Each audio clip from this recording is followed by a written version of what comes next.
초등 시기에 주어진 과업은 공부라는 건데요. 공부는 안 할 수 없는 과업인데 이걸 통해서 무엇을 얻고 어떤 경험을 얻을 것인가는 부모님의 선택인 것 같아요. 아이 스스로 자신감을 키워내는 거예요. 네, 안녕하세요. 저는 이은경이라고 하고요.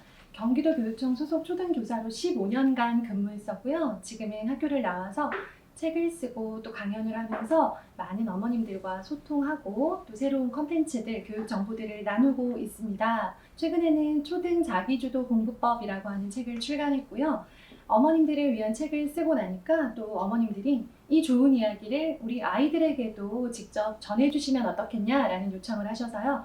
우리 초등학생 친구들을 위한 초등 자기주도 공부법 배움 공책 책을 연달아 출간하게 되었습니다. 네, 저는요 5학년 담임을 할 때 만났던 유성이라는 친구가 생각이 나요. 여자친구였고요. 당시 저희 반의 친구들은 공부에 크게 관심이 없었어요. 이 공부라는 건요, 그 지역의 영향을 좀 많이 받고 부모님의 교육열의 영향을 받을 수밖에 없는데, 유성이란 친구는 그 중에서도 유독 눈에 띄었어요. 유성이는 항상 자기 다이어리, 그러니까 계획표를 적은 다이어리를 펼쳐서요, 시험이 다가오건 아니면 평소에 공부를 하건 아니면 읽은 책이던 무언가를 끊임없이 계속 적고 계획하는 모습을 보이더라고요. 유성이는 다음 주가 시험이다 그러면 본인이 오늘 얼만큼 그리고 이번 주에 어느 정도 공부를 할지를 과목별로 계획을 세워서 공부를 하더라고요. 이렇게 알아서 스스로 열심히 계획해서 실천하는 유성이 모습이 굉장히 좀 인상적이었어요. 그랬던 유성이가 결국에는 소위 말하는 명문대 있잖아요. 명문대 사범대를 진학했고, 그래서 지금은 현직 영어 선생님으로 근무를 하고 있어요. 유성이가 그렇게 할 수 있었던 데는요, 그 다른 어떤 이유보다도 주도적으로 공부를 하기 위해서 열심히 계획하고 계획한 대로 실천하고 하는 그런 자기주도적인 태도들이 영향을 미친 게 아닐까라는 생각을 했어요. 가장 큰 이유, 인생은 자기가 사는 거잖아요. 그쵸? 네. 우리 부모님 가만 생각해 보세요. 결혼을 했는데 남편과 아내가 결정을 해서 두 사람이 내린 결정으로 아이를 가지고 낳고 키우죠. 이런 모든 결정은 두 사람, 이 가정의 주체인 아빠와 엄마가 주체가 되어야 되는데요. 여전히 많은 부부들이 결혼을 하고 성인으로 살아가면서도 내 인생의 결정권, 내 인생의 주도권을 제대로 잡지 못하는 경우들이 있을 거예요. 많이 들어보셨죠? 대학생이 됐는데 엄마한테 전화해서 엄마 나 이번 학기에 뭐 들을까? 하면서 본인의 수강 과목을 부모님께 여쭤보고 또 부모님이 결정을 해주세요. 그런 식으로 살기를 원하시는 건 아닐 거라고 생각해요. 제가 생각하는 공부의 목적, 육아의 목적, 최종적인 목표는요, 독립이에요. 그 독립을 위해서 우리가 가고 있는 과정이고요. 이 과정에서 공부다라고 하는 건요, 공부 자체가 목적이 되어서는 안 되고요. 주도적으로 결정권을 가질 수 있는, 경험을 할 수 있는 아주 좋은 수단이다라고 생각해 주셨으면 좋겠어요. 이 공부를 해가는 과정에서 주도권을 잡아본 아이가 인생을 주도적으로 살아갈 가능성이 굉장히 높다라는 거 기억을 해주세요. 그래서 우리 어머님들이, 부모님들께서 가정에서 아직 주도 공부를 할 수 없는 아이를 볼 때 중요하게 생각하셔야 될 부분이 뭐냐면요, 우리 아이가 어느 한 영역에서 주도권을 잡고 싶어하는 영역이 있을 거예요. 예를 들어 어떤 친구들은요, 색종이를 가지고 종이접기 하는 걸 굉장히 좋아해요. 이 친구는 따로 종이접기를 해, 지금부터 30분 동안 종이접기 10장 접어 라는 말을 하지 않아도 색종이만 갖다 주면 본인이 열심히 접습니다. 개구리도 접고 공룡도 접어요. 누가 시켜서 하는 게 아니거든요. 이렇게 아이가 본인이 하고 싶고 더 잘하고 싶은 영역을 만났을 때 그걸 열심히 칭찬해주고 긍정적인 피드백을 주다 보면요, 아이가 그때 발휘했던 그 주도적인 능력, 결정권을 가져본 그 경험을 가지고 공부를 하게 되는 거고요.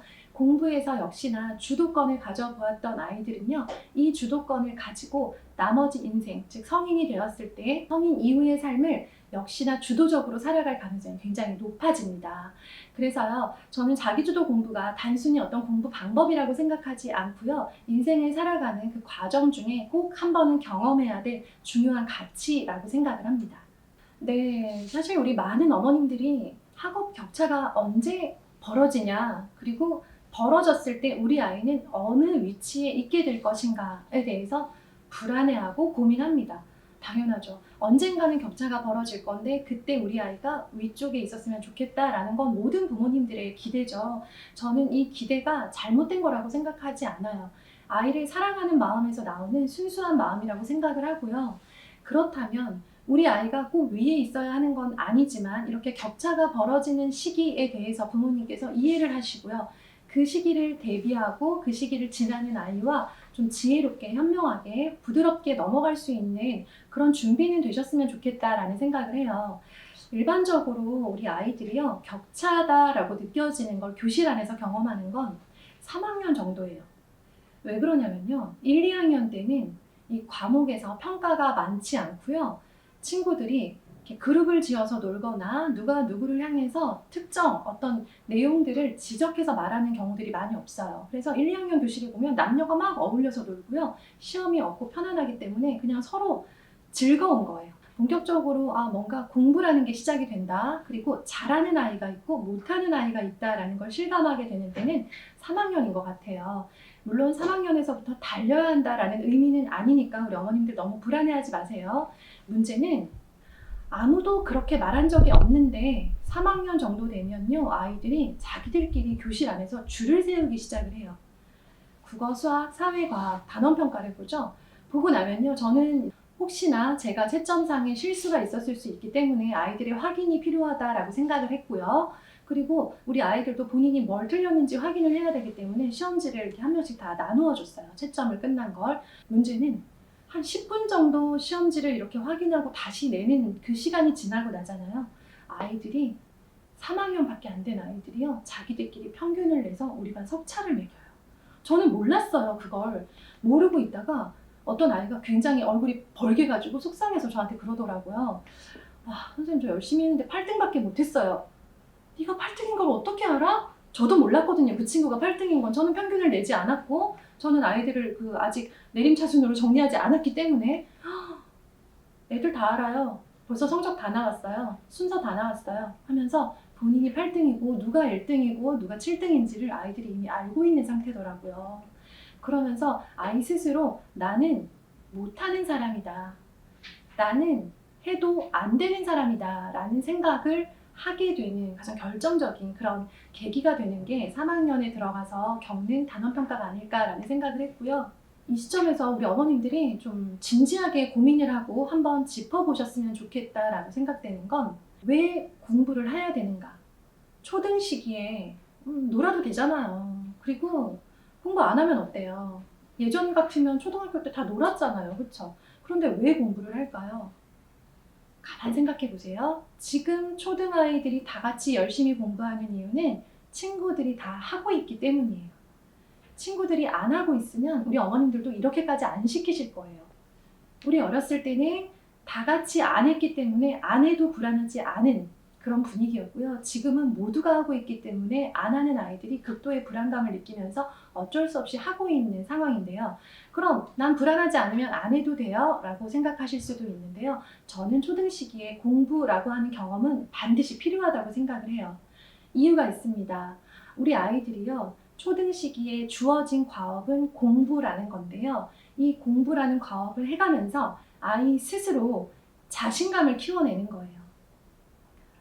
성취감. 내가 하기 싫었는데 했더니 괜찮네.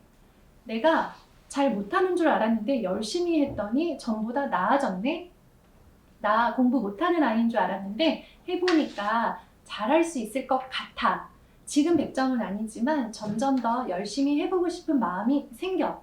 라고 하는 자기 스스로에 대한 긍정적인 자아상을 갖게 만들어주는 게 공부라는 경험이에요. 그런데 정말 안타깝게도 이 공부라는 경험을 통해서 초등의 많은 친구들이 자신감을 바닥으로 끌어내리고 있고요. 나는 해도 안 돼 라고 하는 좌절을 경험하고 있습니다. 공부는 안 할 수 없는 과업인데 이걸 통해서 무엇을 얻고 어떤 경험을 얻을 것인가는 부모님의 선택인 것 같아요. 이 과정을 통해서 아이들이 계속 좌절하게 만들고, 이 과정을 통해서 아이들이 힘들어, 난 못하겠어, 잘 안 돼, 그래서 안 할 거야, 공부가 세상에서 제일 싫어 라는 결론에 닿을 수도 있고요. 그 반대인 해보고 싶어, 할 수 있을 것 같아 라고 하는 자신감을 얻게 만드는 것도 부모님의 역할이라고 생각을 해요. 그래서 이 공부의 과정을 통해서 아이들의 자존감을 좀 세워주세요. 더 많이 하고 더 빨리 하고 더 진도를 많이 나가고 더 잘하는 건 지금의 목표가 아니에요. 지금 우리가 가져야 될 목표는요, 공부라는 과정을 통해서 아이가 공부에 대한 긍정적인 감정, 자신감, 성취감을 느끼게 하고 내가 할 수 있는 사람이다 라고 하는 자기 효능감을 느끼게 하는 것, 그것이다 라고 생각을 하신다면요, 우리 부모님들께서 아이들을 바라보실 때 결과에 연연하는 게 아니라 지금 잘 못하고 지금 좀 느리게 가고 지금 서툰 이 모습들이 아이에게 아이 인생 전체, 그리고 입시 준비를 하는 그 전체 과정에 그 무엇보다 중요한 실패와 성공의 경험이 될 거다라는 것. 제가 생각하기에 가장 중요한 건요, 자기주도 공부로 가기 위해서 가장 중요한 건 계획을 세워보는 거예요.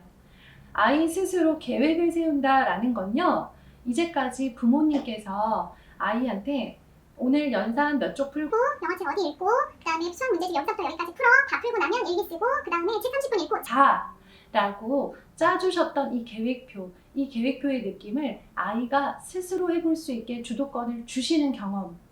그래서 아이가 처음에 계획을 세우면 굉장히 서툴 거예요. 계획은요, 기술이에요.